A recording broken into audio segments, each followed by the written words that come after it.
आज हम पढ़ने वाले हैं टॉपिक 2D ट्रांसफॉर्मेशन। तो इसके पहले मैंने एक वीडियो इसी टॉपिक पे अपलोड किया है, वो क्वेश्चन भी आपको देख लेना है। तो इस क्वेश्चन में क्या पूछा है, find out the final position of line having and points 3, 4 and 8, 7।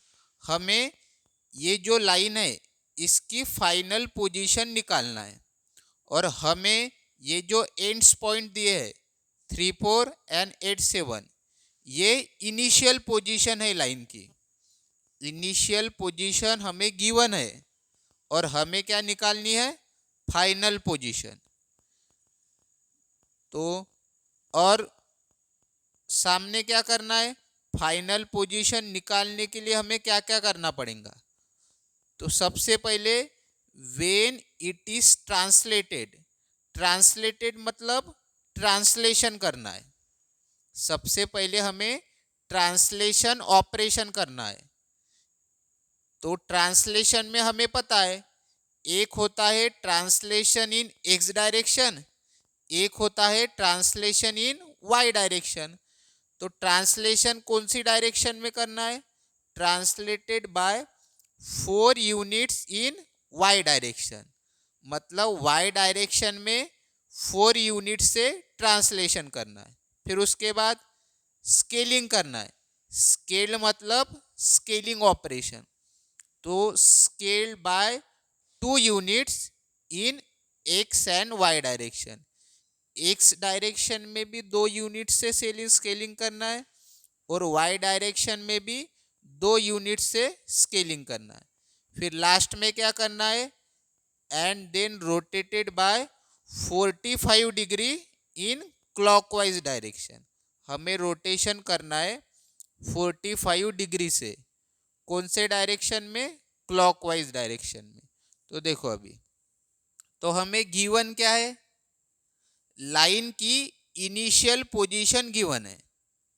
ये जो दी है ना, ये इनिशियल पोजीशन है और हमें फाइनल पोजीशन निकालनी है।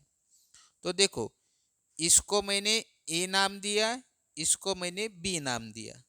कभी कभी डायरेक्ट क्वेश्चन में दिया रहता है ये ए पॉइंट है, ये बी पॉइंट है, लेकिन यहाँ पे नाम नहीं दिया है तो मैंने लेट किया। Let A B is a initial position of line. तो देखो initial position of line A B in coordinates form, इसको बोलते कोऑर्डिनेट्स फॉर्म। हमें पता है ना, ये एक्स कोऑर्डिनेट, ये Y coordinate, X coordinate, Y coordinate. तो ये कोऑर्डिनेट फॉर्म हो गया, ए 3, 4 बी 8, 7, इसे बोलते कोऑर्डिनेट फॉर्म।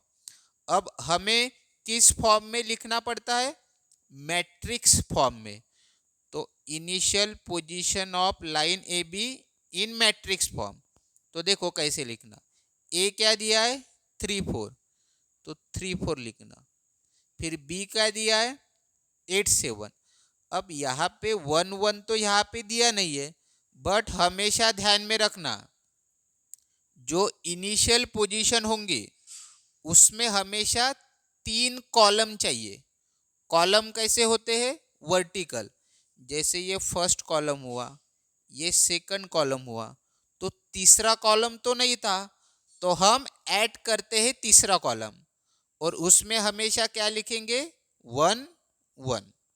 हमेशा ध्यान में रखना इनिशियल पोजीशन में 3 कॉलम होने चाहिए। तो यहाँ पे 2 ही कॉलम थे तो हमने तीसरा कॉलम ऐड किया।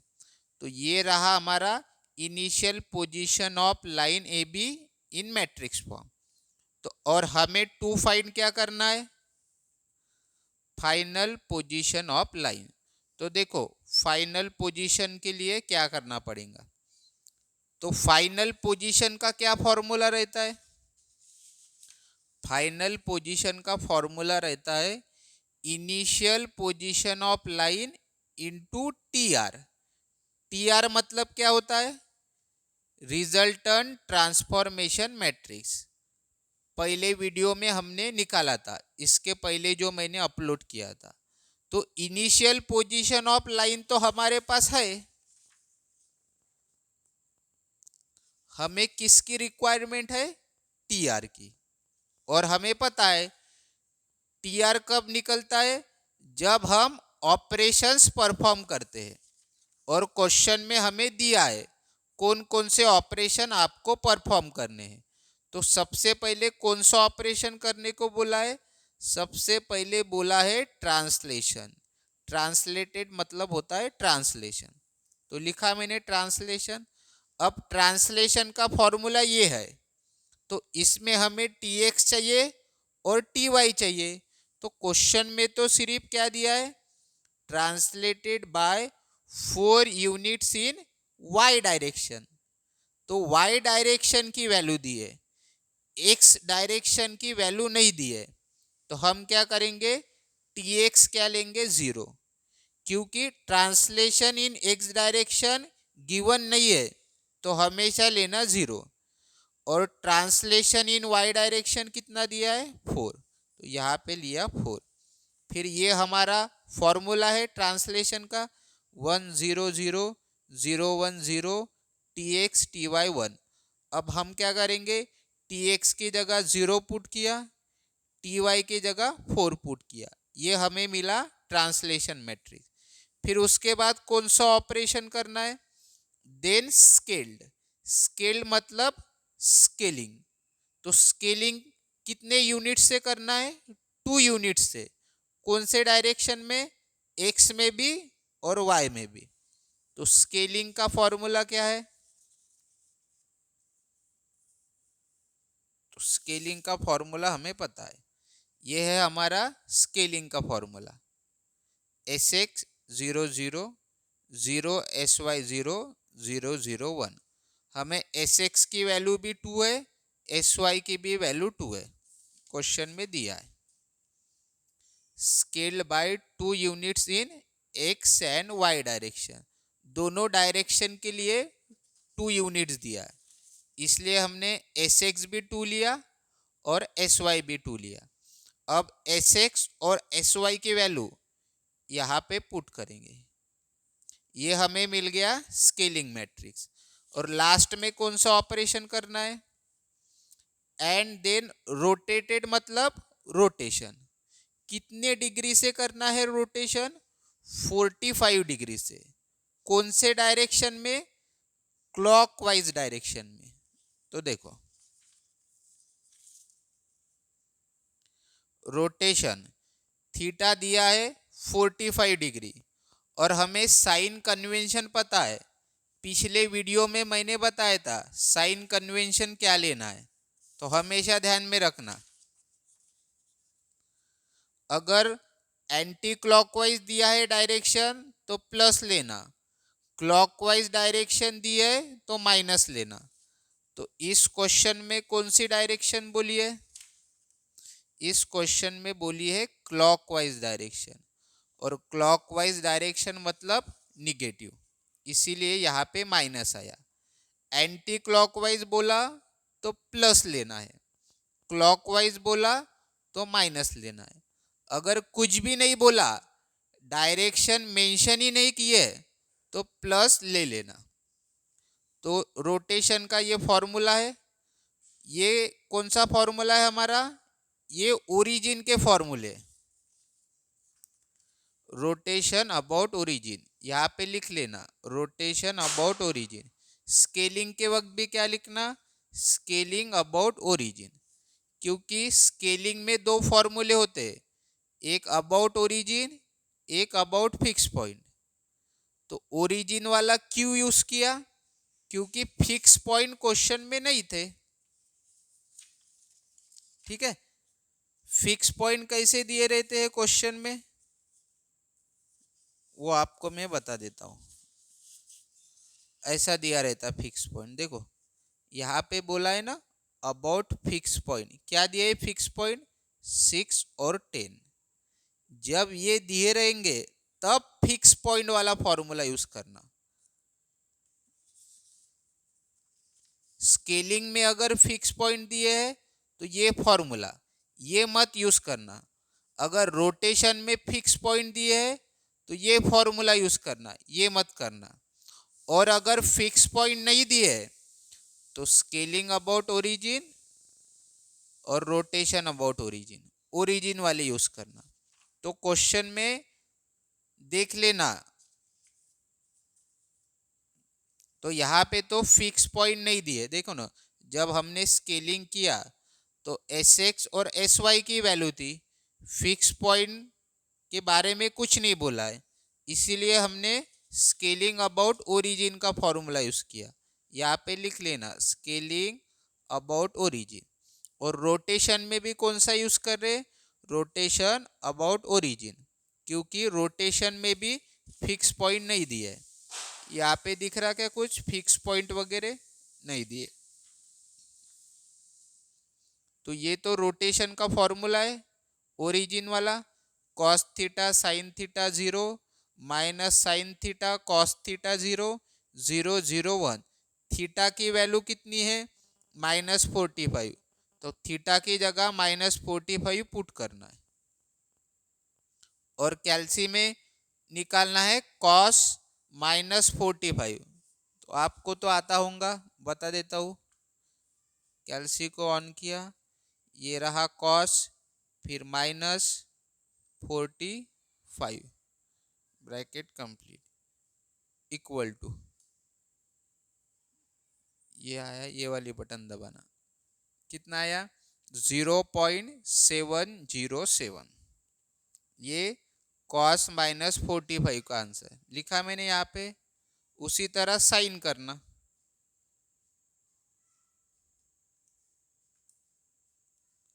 साइन -45 का कितना आया -0.707 लिखा। इस प्रकार से इनका आंसर निकाल लेना और यहाँ पे लिख लेना। ये हमें मिल गया रोटेशन का मैट्रिक्स।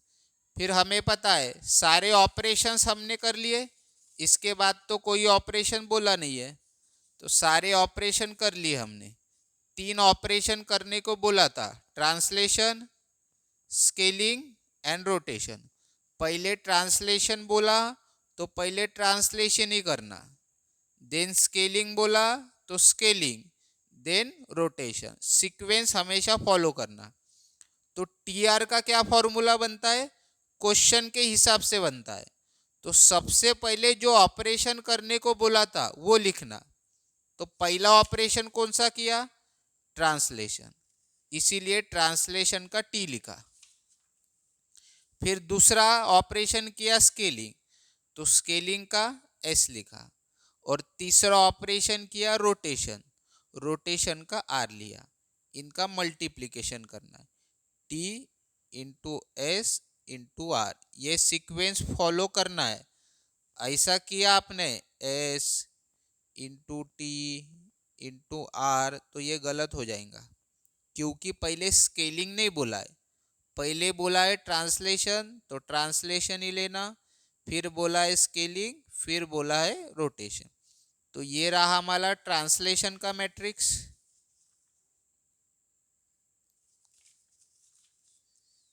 ये रहा हमारा स्केलिंग का मैट्रिक्स, और ये रहा हमारा रोटेशन का मैट्रिक्स। तीनों मैट्रिक्स लिख लिए, तीनों का क्या करना है, मल्टीप्लिकेशन। तो कैल्सी में आपको पता होगा मैट्रिक्स मल्टीप्लिकेशन, तीनों मैट्रिक्स में, तीनों मैट्रिक्स कैल्सी में डालना, आपको ये आंसर मिल जाएगा। अगर मैट्रिक्स मल्टीप्लिकेशन नहीं आता इस कैल्सी से, तो मेरा एक दूसरा चैनल भी है, तो उस चैनल पर मैंने मैट्रिक्स मल्टीप्लिकेशन कैसे करते हैं इसका वीडियो डाला है। उस वीडियो की लिंक इसी वीडियो के डिस्क्रिप्शन में दे दूंगा, आपको देख लेना है। फिर टीआर मिलने के बाद हमें क्वेश्चन में क्या पूछा था, फाइनल पोजीशन ऑफ लाइन। तो क्या फॉर्मूला होता है फाइनल पोजीशन का, final position of line A B equal to initial position of line A B into T are.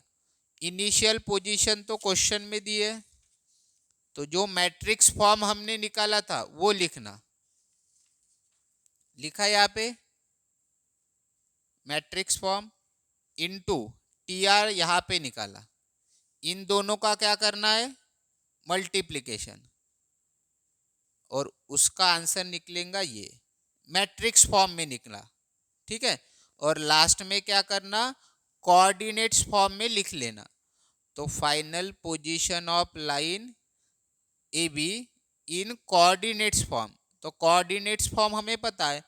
अब फाइनल पोजीशन है इसीलिए ए डैश देना, इनिशियल में ए था ना, तो फाइनल में ए डैश और बी डैश। तो ए डैश की वैल्यू ये 15.554 कॉमा 7.07, ये 1 मत लिखना। ठीक है, ये जो लास्ट कॉलम आया है इसको मत लिखना, क्योंकि हमें पता है कोऑर्डिनेट दो ही होते हैं, एक्स और वाई। देखो ना, इनिशियल पोजीशन में दो ही तो कोऑर्डिनेट दिए ना, एक्स और वाई, तो फाइनल में भी दो ही आएंगे, ये एक्स कोऑर्डिनेट, ये वाई कोऑर्डिनेट। तो ये तो हो गया ए डैश। अब बी डैश क्या आया, 26.866 कॉमा 4.242, तो ये रहा बी डैश। तो इस प्रकार से आपको इस क्वेश्चन को सॉल्व करना था। जो जो क्वेश्चन में दिया है उसी प्रकार से आपको सॉल्व करते जाना है। इस वीडियो के रिलेटेड कुछ डाउट होंगे तो कमेंट के माध्यम से आप पूछ सकते हो।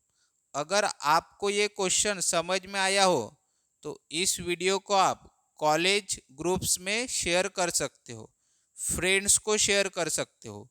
मेरे चैनल को सब्सक्राइब जरूर कीजिएगा, और आपको कौन कौन से टॉपिक पे वीडियो चाहिए ये भी आप कमेंट के माध्यम से बता सकते हो। इस टॉपिक पे और वीडियो आने वाले हैं। Thank you.